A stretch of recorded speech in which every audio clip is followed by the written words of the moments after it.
Welcome to the Sold Too Early Sports Card Podcast. I hope you wrote me in for your presidential ballot, because when I take over, then it won't be a dictatorship. That's Kai. I voted for a turd sandwich. Yeah, happy election day, everyone. Right now, ballots are probably not being counted. Hopefully, we have a winner. Listen, I'm not saying that we endorse one particular candidate over another, but Kai definitely does. And you want to show Whoa! Kai? I buy cool cards to resell to the people. Yeah, interesting, huh? I wonder how Kai voted. He obviously went for Jill Stein. But Don't worry, they're trying to cancel me. I'm already blurry. that's fair. Listen, your camera is as bright as my future, or as clear as my future, because the housing market is fucking pretty bad. It's been a bad couple days over here, man. Kai, I know how you're doing, but podcast doesn't. How the hell are you? I'm doing okay. Not bad. Today everyone's freaking out, obviously, but other than that, everything's good. Your intro was fun.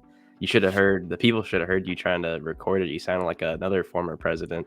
Well, he's still actually the current president. Oh yeah, but geez, I am Once again- so blurry today. Yeah, once again, we're off to the races here.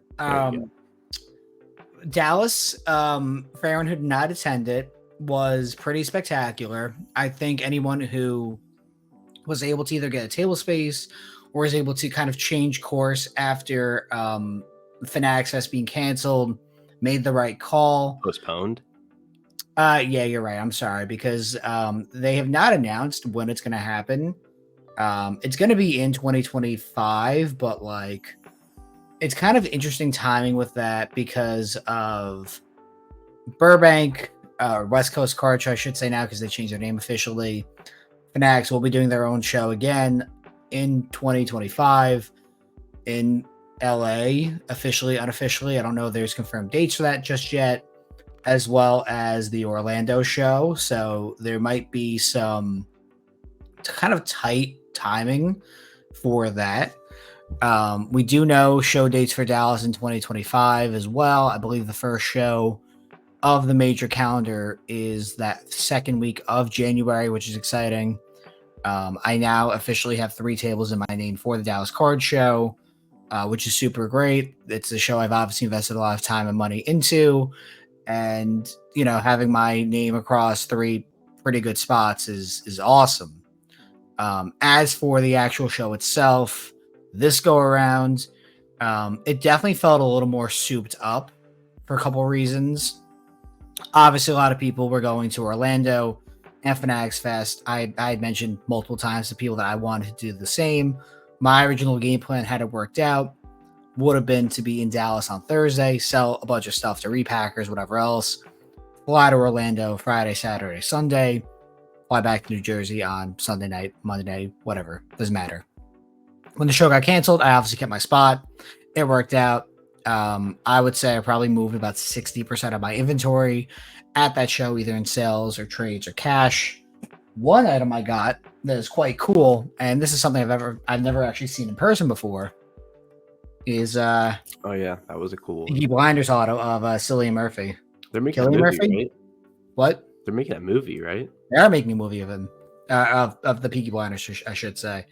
This one's actually inscribed Thomas Shelby. It's not coming up on. Is that like a card from like a pack, or did someone get that custom made and signed?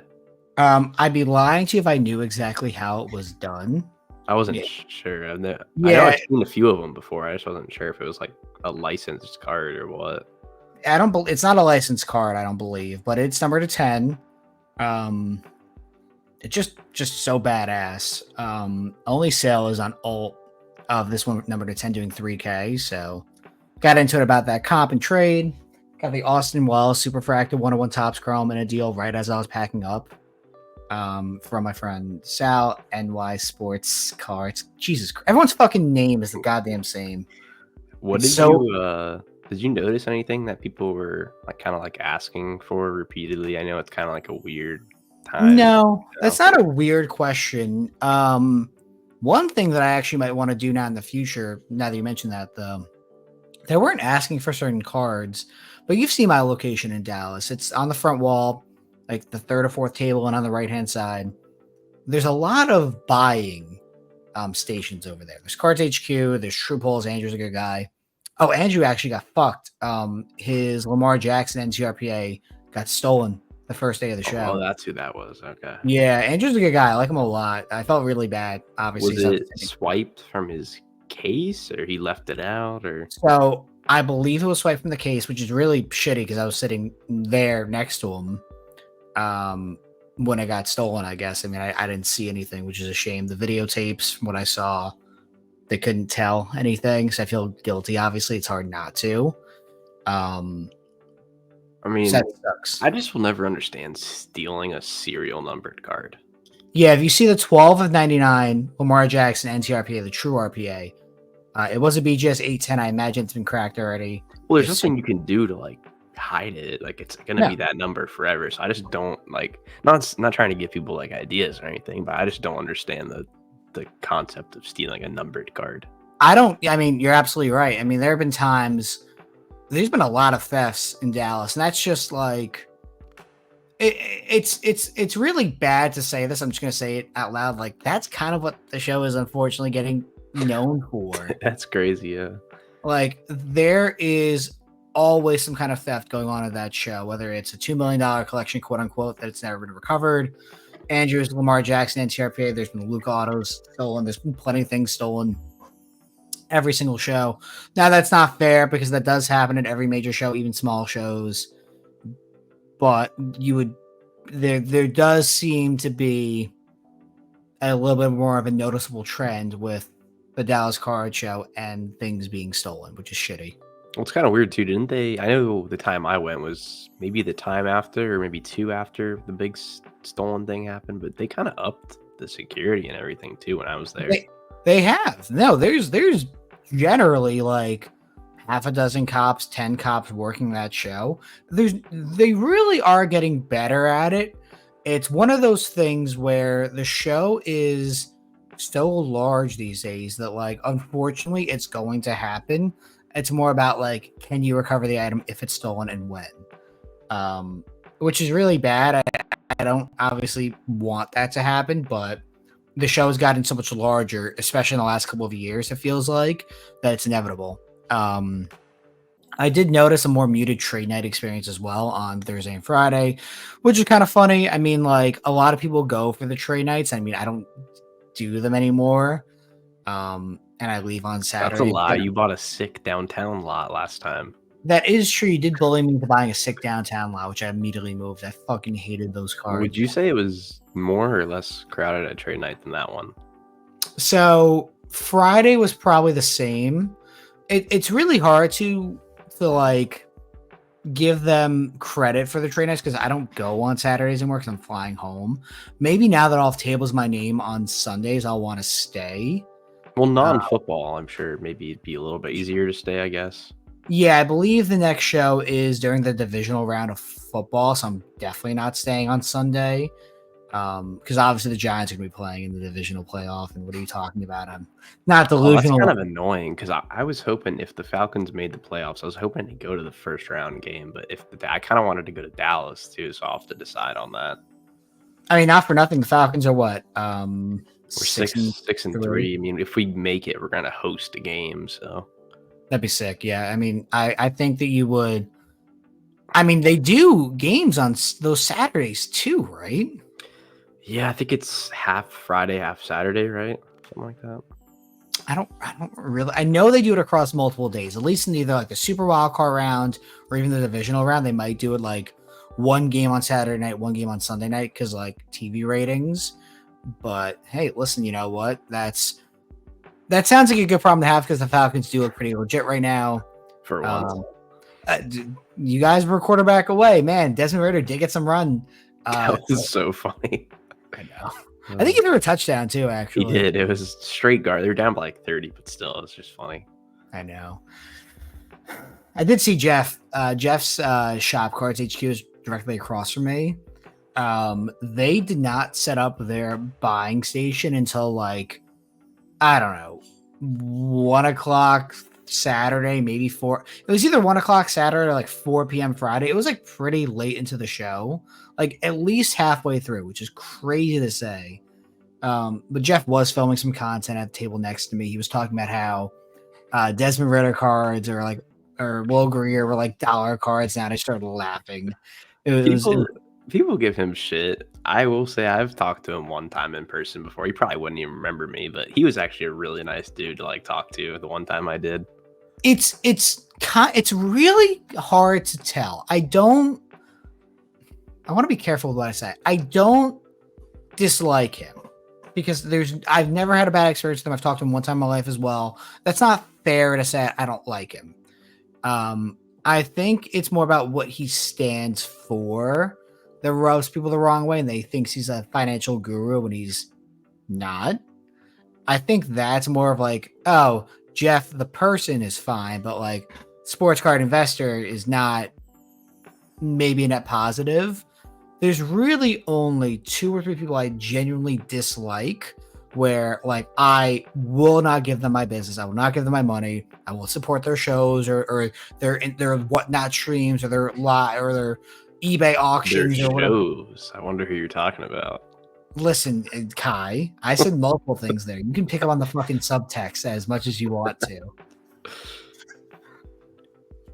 Piece of shit. Fuck you, Kai. You got me. That's fine. There's multiple people, but it's too good. It doesn't matter. It does not matter. No, I picked up on that. I thought it was funny. Thank you, piece of shit. Fuck you, Kai. What I will say though is, once again, it's tough to keep in mind too that like the people who make content who I might not always agree with and kind of poke fun at, they're generally pretty harmless because they're fine. Where I start to like lose the thread and lose the point of it is we're like, go buy this piece of shit player so I can make fucking money off you dummies. And we just seem to continue to be in that cycle, man.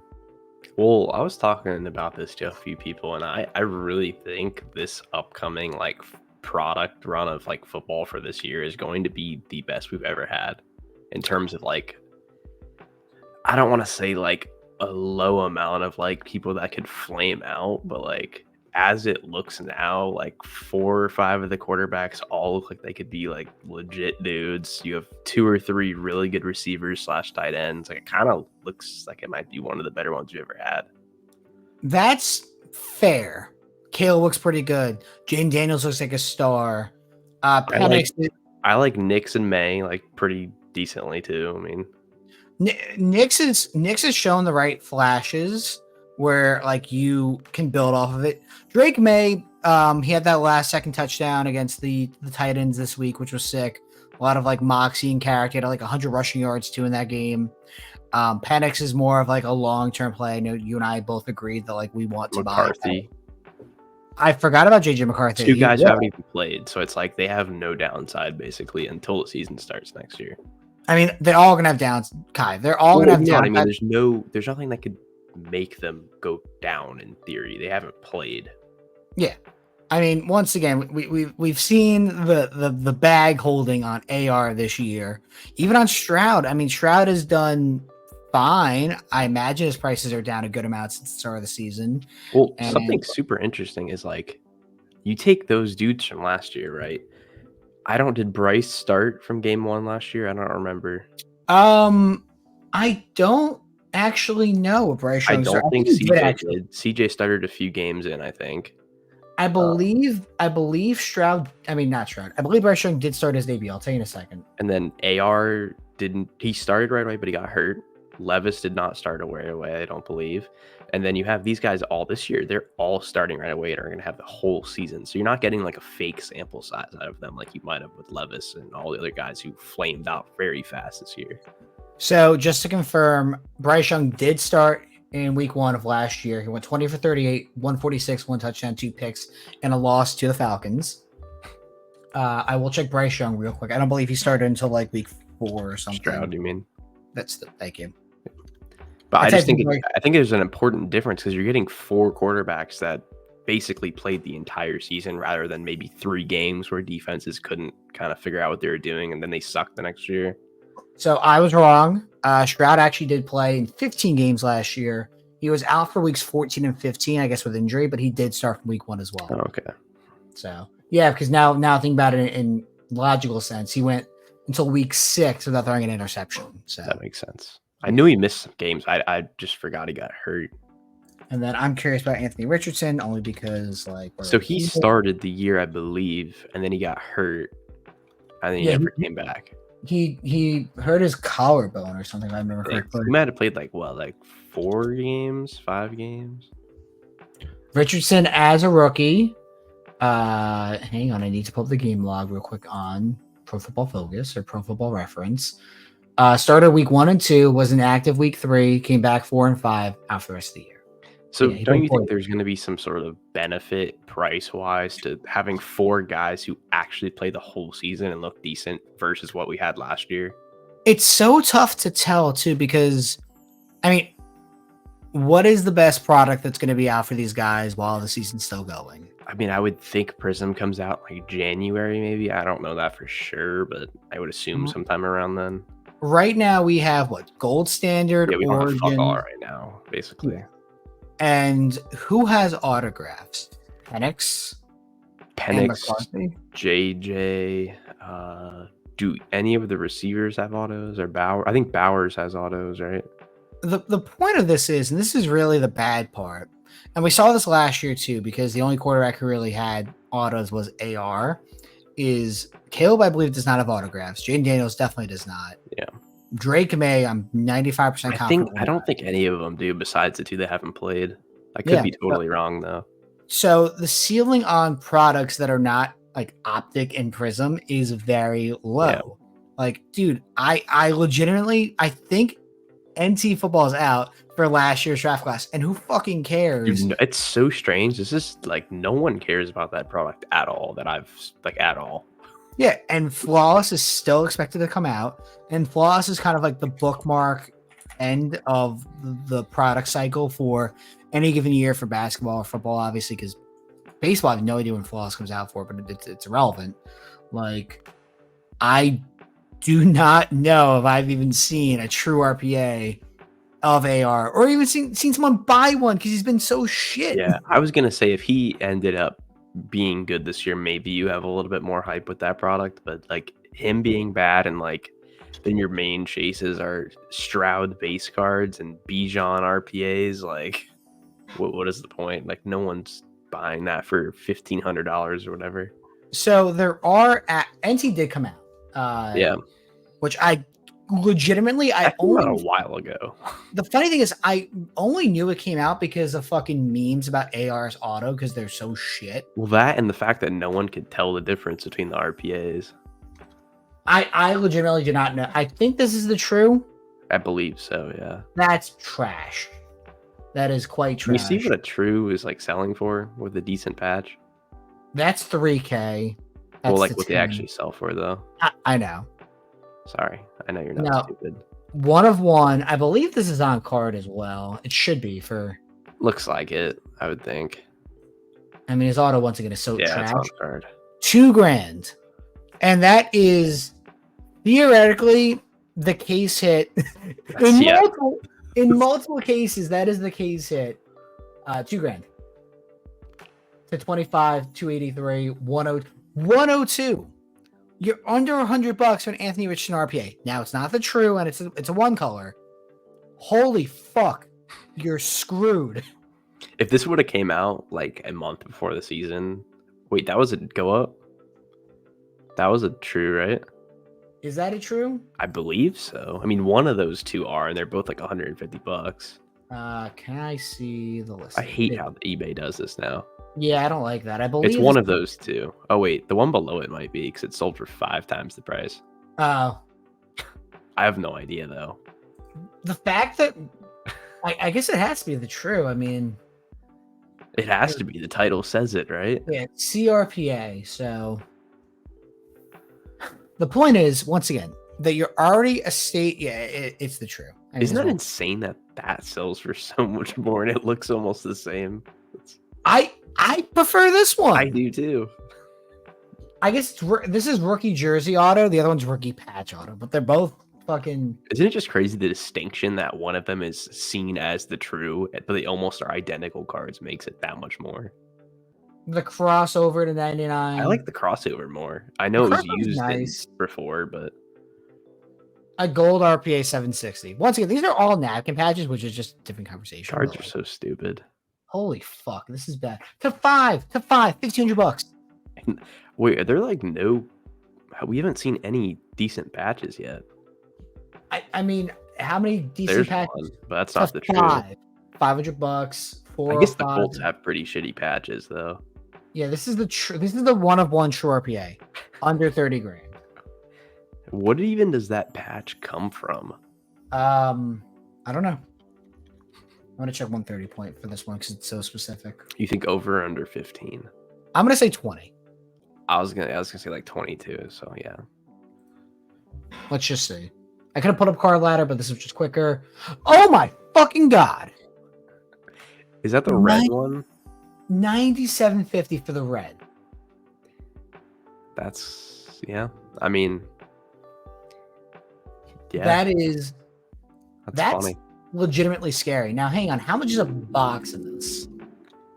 I can't imagine a box is that much. Maybe 2,500. That's a lot, obviously, but $12.75. oh yeah, that kind of actually isn't that insane. 14, 11.50. But these are also the prices after AR sucks. Yes, $12.50. So I mean, I'm assuming when they first came out, it was probably closer to like 2K a box, maybe. that is terrifying, actually. I mean, Prism's probably the #1 product now with all these non-autos. Like I mean, Prism was already a top 3 or 4 product anyway for most people because of the colors, the autos, whatever else. But like, yeah, I fully agree that like it's Prism, it's Optic, it's maybe Select, and then it's NT/Immaculate/Flawless. Like, Super it's interesting. It really is. I would have killed, and I will say this every single cycle we have this. I would have killed for Panini to put some effort in and make a Select come out before the season starts. There's something in pro uniform. You're not having fucking people send autographs anyway. You don't have the best players anymore. Who gives a shit?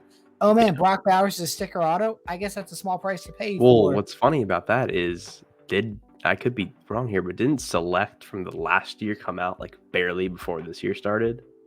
Kai, I've truly stopped caring and knowing because I'm just saying because the XRCs, I believe, were basically out right before the season started. I think. I think you're right. Actually, it's embarrassing. Like and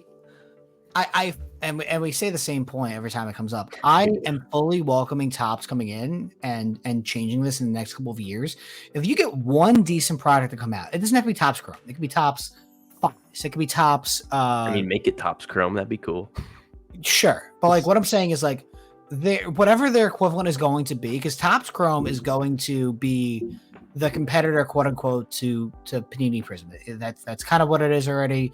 Like, I guess their version of Optic or Select would be Topps Finest, or maybe they create a new product in general for football. Finest would be pretty sick to have back. Finest would be pretty sick, dude. If you get a decent product out, the draft's in April. Let's say July 31st. It drops at the National.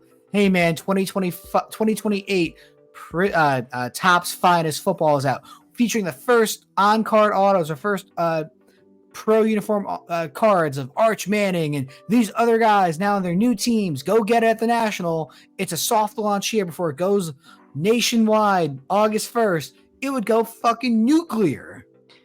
I don't think anyone's really talked about this, but do you think Panini, when all this gets switched over, do you think they do the same thing Topps is doing now and make unlicensed football products with no one in them?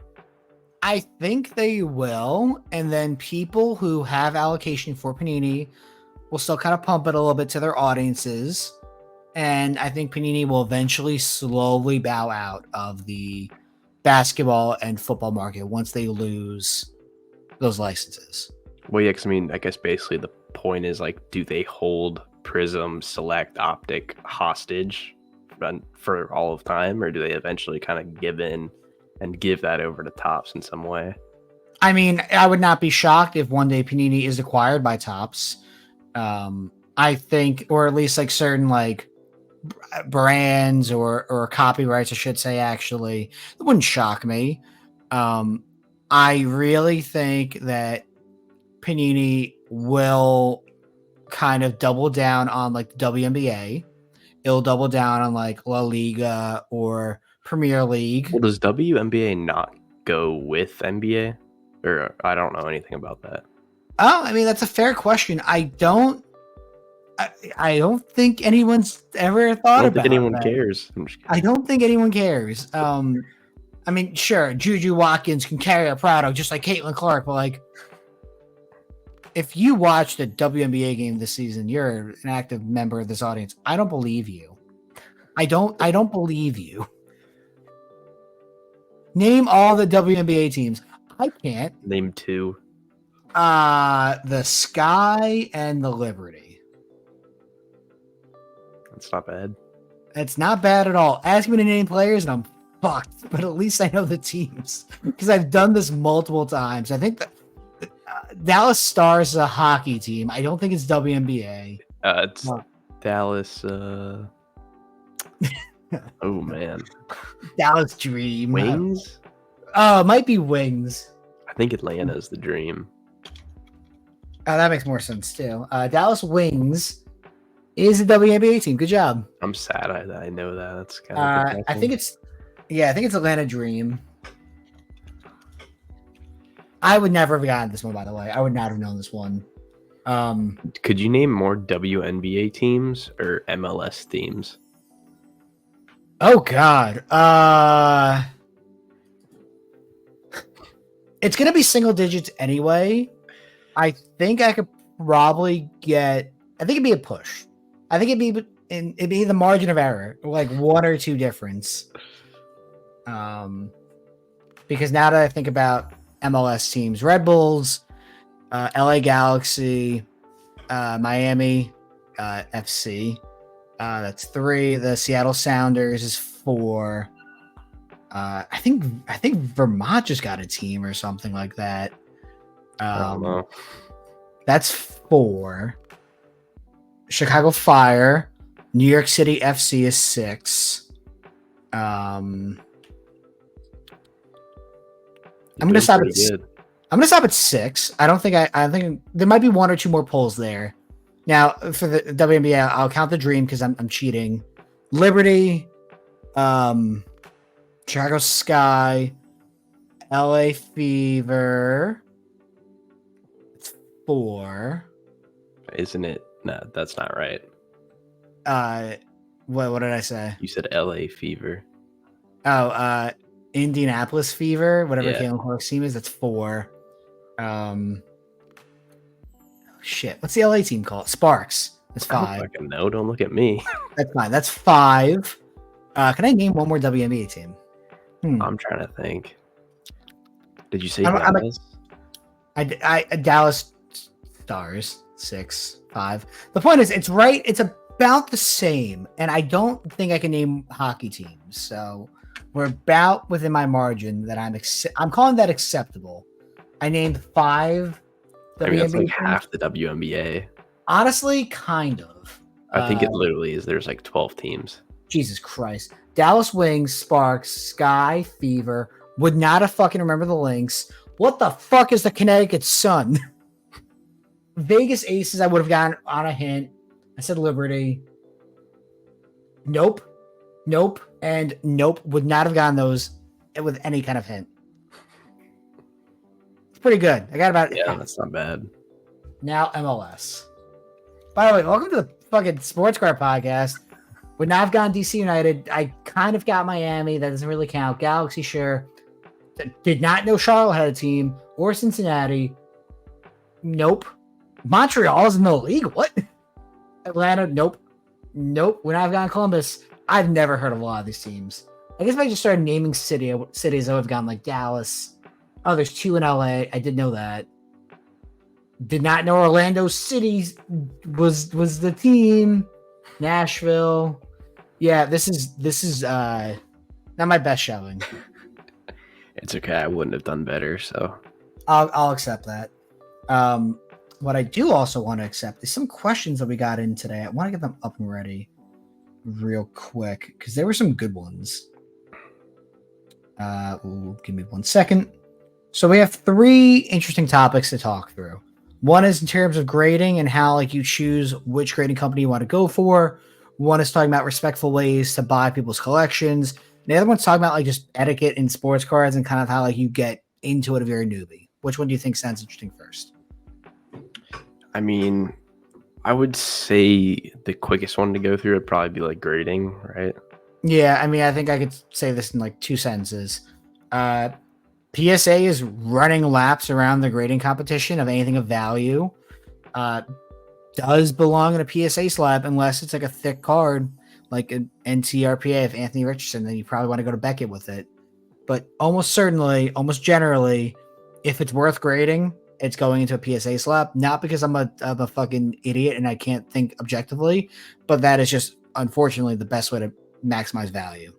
Yeah, I would basically add on to that and say if PSA by far has the best sort of multiplier on grading, and they're also probably the most consistent when it comes to standards, I would say, even though there's people would argue with that, but BGS or SGC, you're going to get a lot more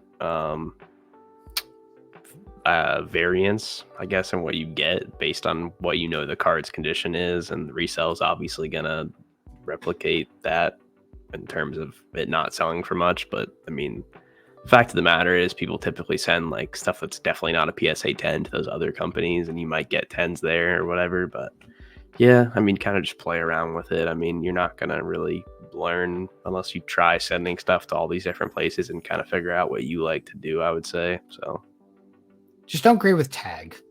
Yeah, please don't grade with anyone that's not those 3. Oh, you don't like CGS or whatever the other one is I'd called? rather chop my card in half.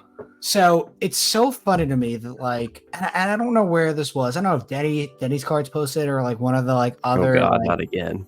No, it's fine. And not like, I don't know if Denny posted or like one of the other like channels that like post somewhat interesting sports card content. Like they had like the month breakdown of grading across the top 4. It was PSA with like 1 million, let's say, CGC or CGS or whatever the company is. The fact that I don't know the name of it is irrelevant. It was like 200,000, and SGC was like 150. It's like, oh, cool, like nice. You know, PSA's the leader, but like these other ones are catching up. Beckett, 45,000. It's fucking so embarrassing. I will say, if Beckett has no submissions, I am dead, because I will be a Beckett for lifer. So like, even in Dallas, like PSA was there. They weren't doing on-site grading, but they were doing take-home. I submitted stuff to PSA. It was worth the cost of not having it back that show to get my cards dropped off for 20-day once the submission starts, which I believe should happen by the next week or 2. So theoretically, it'll be back by end of December. Was this the first time they did that there? This is the second time they did this. So they do it like demand for it, or? So I went early Friday. When I went, there was no one really in line. It took me about 5 minutes to kind of figure out like the system. It was pretty straightforward.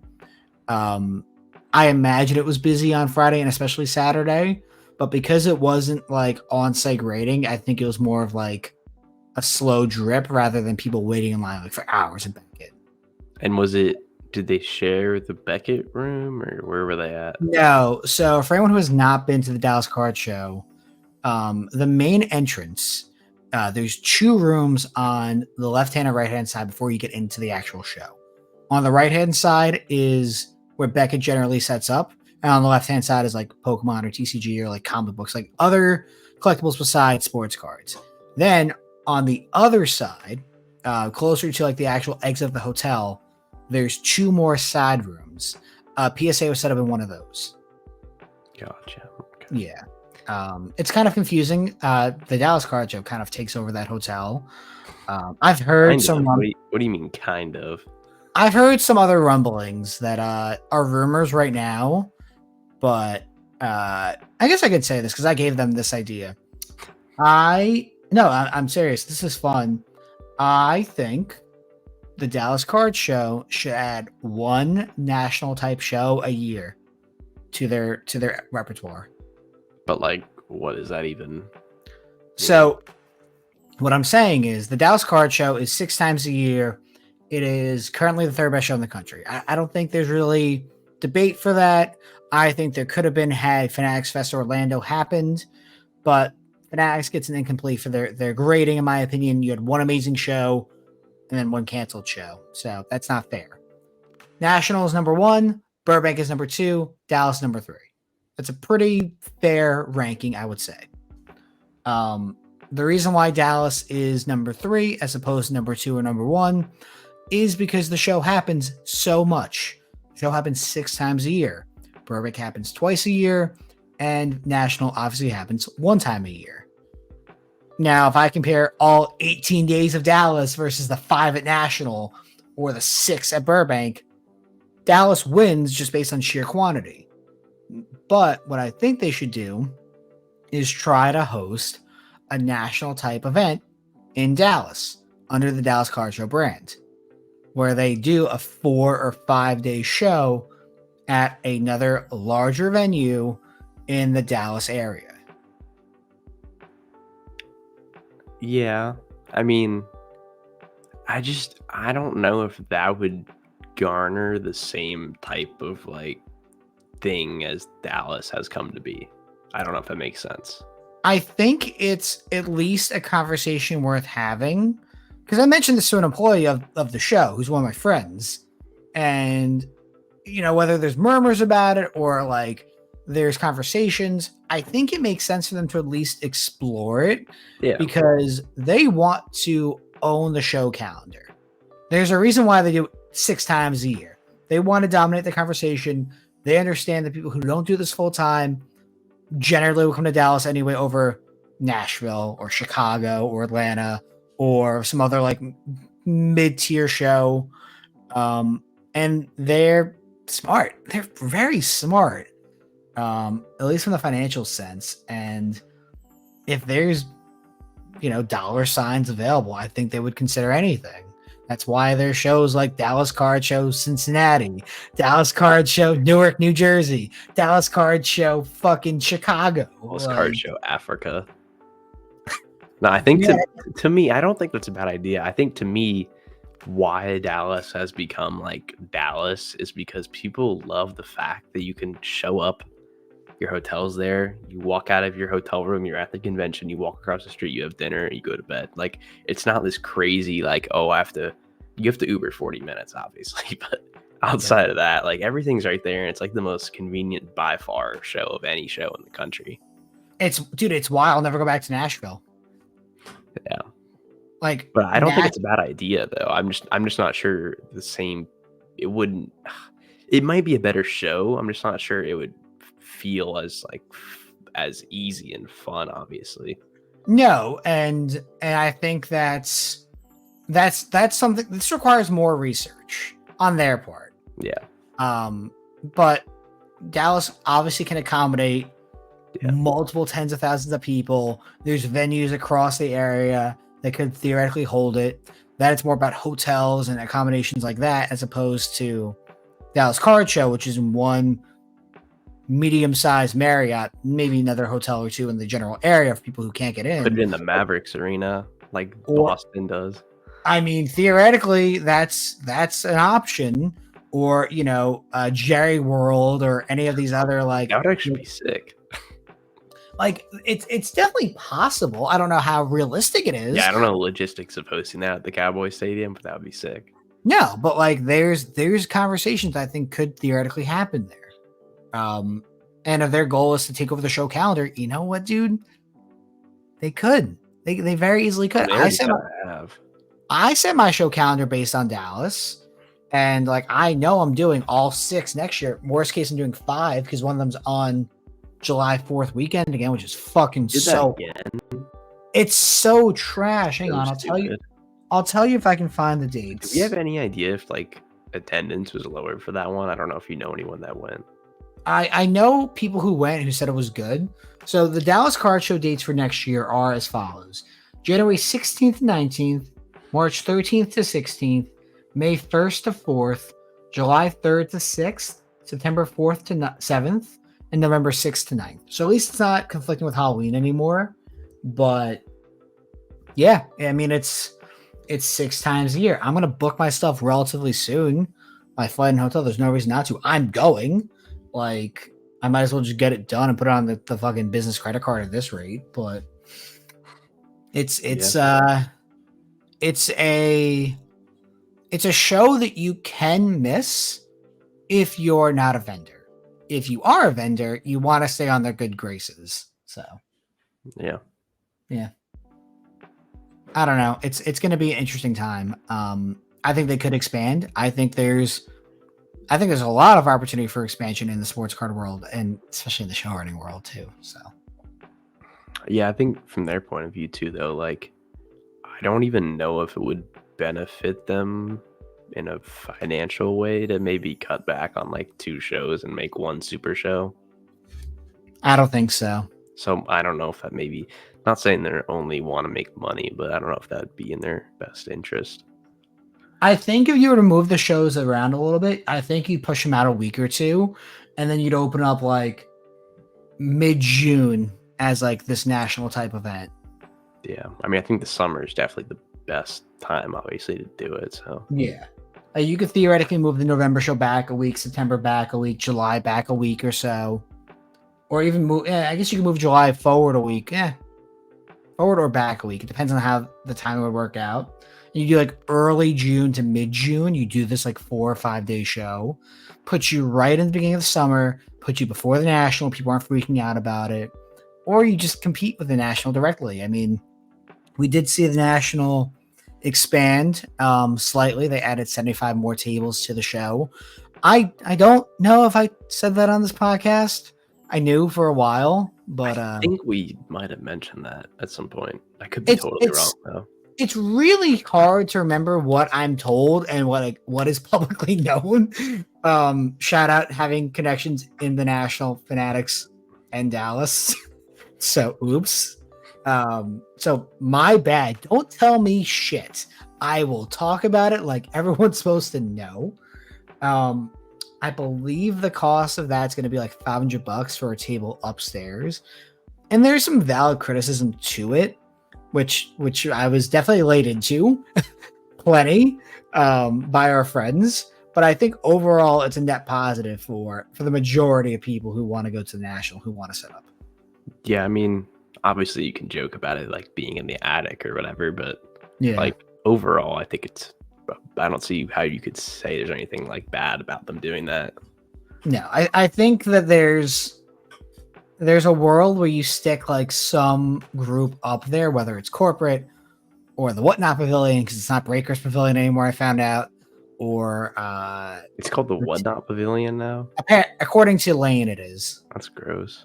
I know, but like you have to stick like some conglomerate up there where it's like, oh, this is like the TCG stuff, or this is like the antique collectors, or this is like the stamp people, or the corporate, or the Whatnot Breakers, or like you have to put some grouping of people up there, not because it's like fuck them, they don't deserve good spot, but one thing that I really have tried to lane to the national about is organization. You can't have $2 stamps next to someone who has $500,000 worth of cards.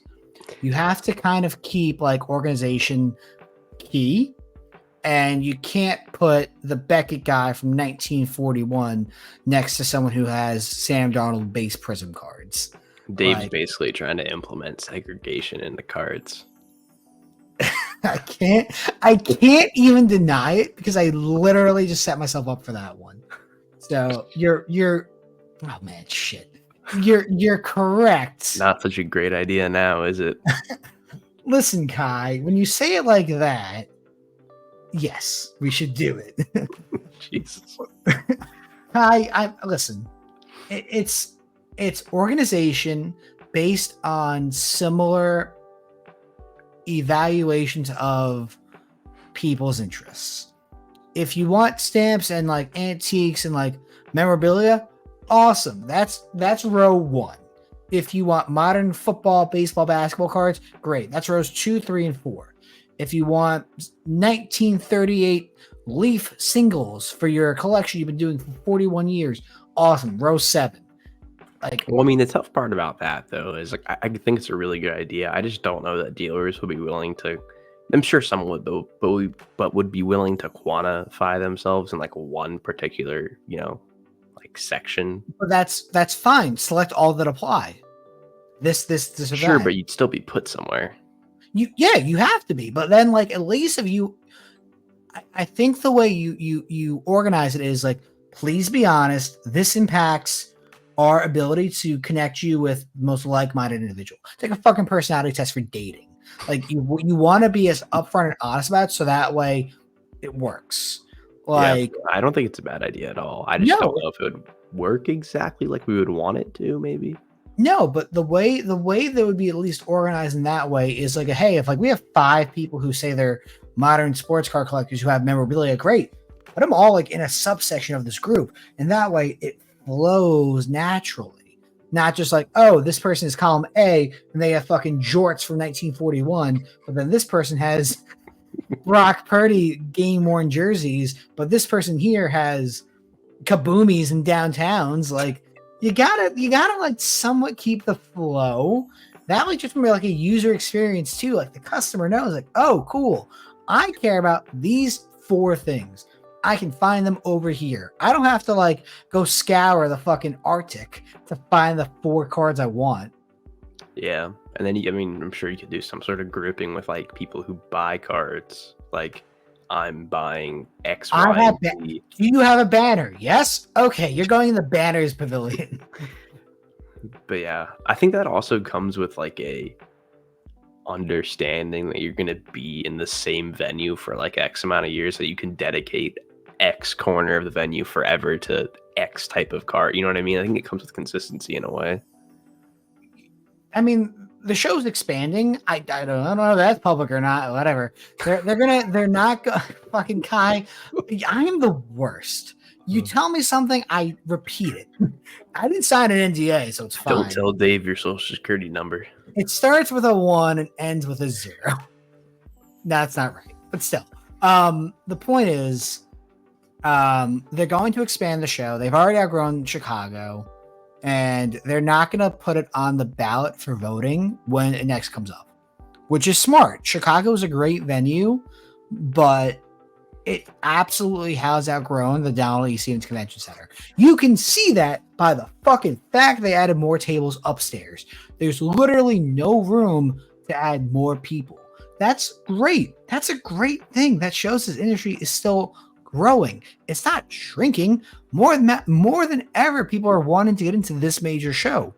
So to accommodate, you look at a San Diego, a Dallas, an Orlando, a Houston. All those places have been mentioned to me and are currently being vetted. Like, that's not a secret thing to say. That's just good fucking business. Yeah, I think also, the hotels were sold out like the day after this national. Like, that's never happened before, to my knowledge. Typically maybe a couple months after the national they're sold out, I think. But it's absolutely ludicrous where we're at. And it's all good things. Now, is it going to be funky? Is it going to be like a transitional period? Yes.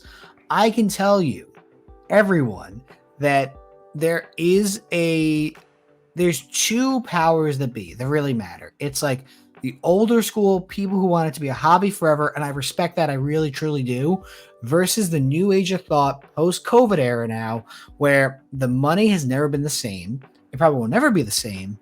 And there are people who look at this mostly from a financial business, either as the profession, but they're not hobby shop owners, or those who flip cards into the modern era. Those are the 2 main trains of thought. And you want to balance it all because it is a hobby for most. It's a hobby for most. And those who do this as a business and need to be in there because of financial reasons. It's tough. It's really tough. I do not envy the powers that be within that conversation, because someone's going to be pissed regardless and not boast. Yeah. You're right. It's shitty. It really is. But I've somehow I've weaseled my way into being a very small part of the conversation. So direct all your complaints at Dave. Direct all your complaints to my inbox. It's at KP2Cards. Okay. Moving through kind of like that new school way of thought. Well, this isn't exactly new school, but it's still something to kind of keep in mind is kind of etiquette in the sports card world in terms of like how people get into the hobby, things to know. I think there's a couple of like either common trip falls or like things to just keep in mind, whether you're attending your first show or you're setting up your first show, or I don't even want to say collecting for the first time because like, hey, this is a penny sleeve. This is a top loader. Like you can figure that out. I think the main thing to kind of keep in mind in general with sports cards and like the etiquette of it is like know your prices in terms of like if you want to sell or trade or buy something, or know your budget that you're willing to buy, sell, or trade at. I think going in with an actual tangible plan is super important, especially starting out. Yeah, I would say also, I don't know how to phrase this without sounding like a jerk, but Just say it.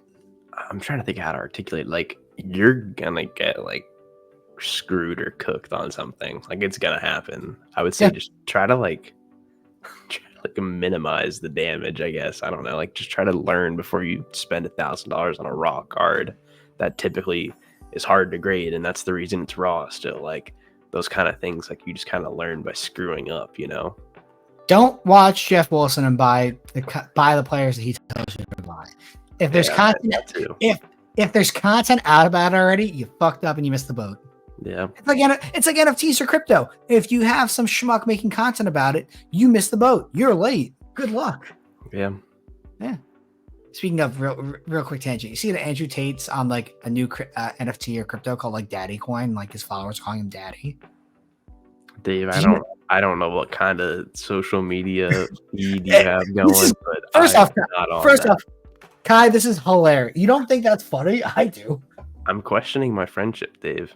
Kai, you got my Daddy Coin. It's to the moon. It's holy fuck, how much is this right now? It's 8 cents. What the fuck? I do think the whole Polymarket thing is super interesting, though. Not so off topic, but Polymarket is dangerous. It's so interesting to me. Here's Daddy Tate Coin, 8 cents. It's down 34% in a month. That is literally so stupid. What? Okay. I'll go back up. Hang on. I'll go on my tangent in 1 second, and then we'll go back to actual feedback. What has dropped more in the last month? Daddy Tate Coin or Anthony Richardson cards? Dropped, you said? Yeah. I mean, by this chart, that's going to be a hard one. Probably the coin. I don't know if that's true. 34% down in a month versus AR. I don't know. It's probably almost the same. It's actually impressive how fucked some people is there like a utility to this coin? No, it's a goddamn joke. I just will never understand people. No, people suck. But at least the Polymarket thing is like real stuff. I just think it's so fascinating. You can like trade like opinions almost in a way. I mean, as of right now, presidential forecast does have Trump at 61, Kamala at 38 on Polymarket. So, yeah, I mean, that's basically been the same throughout the day, which is crazy.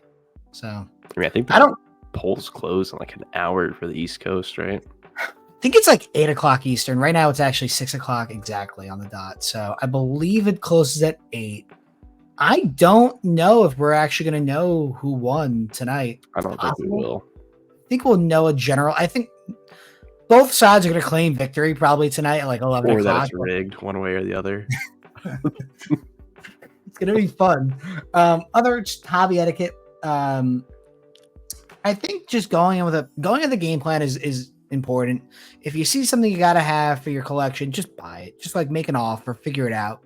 Because if it's priced fairly and like you see it, it'll be gone. Well, like especially on a big show like the National, like or it's Dallas, not going to be there the next time you go by if it's fairly priced.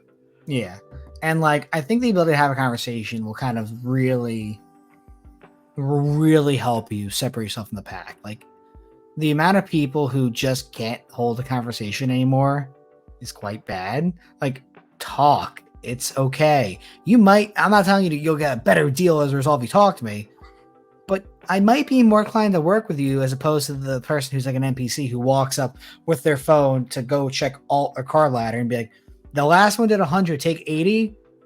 Yeah. No. I was gonna say, going off that, like, don't feel entitled to like, oh, I should be able to buy this for like 80% of comps. Like, why aren't you selling it to me for that? Like, everyone does their thing differently. Like, you shouldn't feel entitled to be buying or selling stuff for whatever you think every time, you know? It's true. I mean, that leads to the next part and like the final part of the podcast. This was actually from Cards by Joe. This is a great point in general. Respectful ways to buy collections, either in person or at shows. This is what I generally do, and this is something that I've had success with. Obviously, if someone comes up to me at a show, says they want to sell their collection or makes an offer or something, okay, great. Like, get their conversation, have the ball rolling, figure out what their price range is. Like, oh, hey, I think this is worth like $5,000. I've done sports cards enough that I can kind of figure out right off the bat, like, this is worth shit or this is worth like looking into further. And at least online, what I've done a lot more that is successful in my aspect, it's like, hey, awesome, great. In your opinion, I want you to pull out the most 5 or 10 most expensive cards here, and like, let's comp those immediately, and we'll get a fair value on those 5 or 10. And you kind of build it based on that, and you figure out the numbers mostly from those top couple of cards. In person, kind of similar. I think it's a little bit more direct and easier to kind of figure out prices a little bit like quicker because you don't have to wait back and forth like DMs and stuff. But I would more say that I can more quickly figure out if a deal is not going to make sense, as opposed to if it is, just based on kind of where they begin their starting price at. Yeah. No, I mean, I don't probably do nearly as many buying like big lots or collections like you do, but I'd probably just agree with everything you said. I mean, if you're not going to be on the same page with like the bigger cards in the deal, I wouldn't expect to get something done. I mean, you might be wasting your time. Maybe you figure something out, but like, if you can't agree on the main pieces, or at least somewhat agree, like, I don't really see anything getting done there. So No, and I think a tactic that could work and I've begun to use is I'll offer 100% comps on those top 5 or 10 cards, and then probably just do like a percentage, like per card or something like that, like a round number. Like, if the top 5 cards, 10 cards are worth $3,000, I'd offer $3,000, let's say, for the whole collection. If it's like 20 more cards after that, yeah, and they're like, $50 to $100 cards, hypothetically, like, at least then, like, it makes numeric sense. Like, oh, I know these top 10 cards are worth my cost basis, hypothetically, if I pay 100% of comps on it, then these other 5 to 10 potential profit. And it's like a fair number. yep, Yeah, I don't know. It's worked. I mean, also in some vein, I bought 4,000 cards a couple weeks ago for $4,000, and they were sold. It ended up falling through, which is fine. The expensive cards went to consignment because I was not going to process it after I fell through with the cards, but they're into $1 each. Everything else is going to fucking Comp C. I'm into the cards for nothing now. It doesn't matter. The cards that went off to consignment will go live in 2.5 weeks, and those will generate more than $1 per card after fees. It's worth it. I don't have to do the work now. yeah. Speedy's got to launch, dude. Speedy is it's kind of slow right now. The process is taking fucking forever. Do we see Speedy in 2024? I think we could see Speedy in 2024. I wonder if I could list a card. Oh, stock prices to the moon. Who's in? Yeah, I got offered. I got offered a cash price for Speedy, in Dallas. Are you willing to reveal it on the podcast? Kendall offered me $50,000 for it, and then I said no. And I said I probably wouldn't even consider anything at 6 figures. And he was like, "Well, okay," but it's getting there. I mean, what's a decent scan that I have? Do I even have? I want to use a decent one for purposes of showing. Don't fuck up here, Dave. This is your life on the line. No, but it's still a work in progress. We should be able to get beta testing going on Speedy relatively soon. I've been saying that for a while. This shit takes so long to fix because it is so specific now with the feedback. It's not about like, oh, the AI doesn't work. It's like, hey, can we like tweak this thing because it's not pushing live for some reason? Like, it's more of like small issues.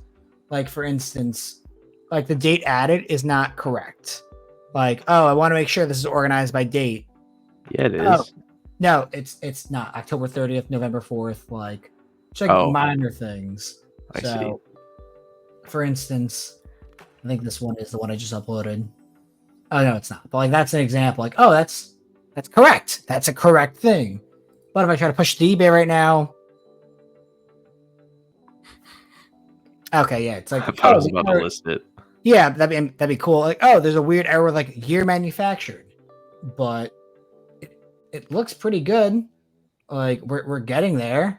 It's almost done, but it's more of like small issues that we have to fix as opposed to like building it now. Well, when it goes live, Dave said he's going to give away 500 free licenses for the product to listeners. So, I mean, thank you, Kai, for sponsoring that and paying for it directly out of your wallet. So, I retract my statement. That's what I fucking thought. There you go. All right, I got nothing else to add. Kai, anything you want to touch on before we wrap up? No, this is a good one. I'm excited for early 2025 shows. I want to try to make it out to a few of them, but that's not for a few more months. But yeah. Holy shit. Real quick before we end up wrapping up, Joel Embiid suspended 3 games without pay for shoving a member of the media. I saw that, yeah. Holy shit, that's so stupid. Yeah, I mean, Kai, once again, if you ever want to come set up in Dallas, I have room for you now. Like, our table space will be myself, Mikey, and Zion. So, building an army. I mean, literally, one table at a time. I'm going to take over Andrew's table at some point soon, too. I'm going to own all the front wall. So. Oh, yeah. All right, guys. Thank you for watching, listening. Next week, I don't know. I guess I'll be president. We'll see. Or dictator. Bye.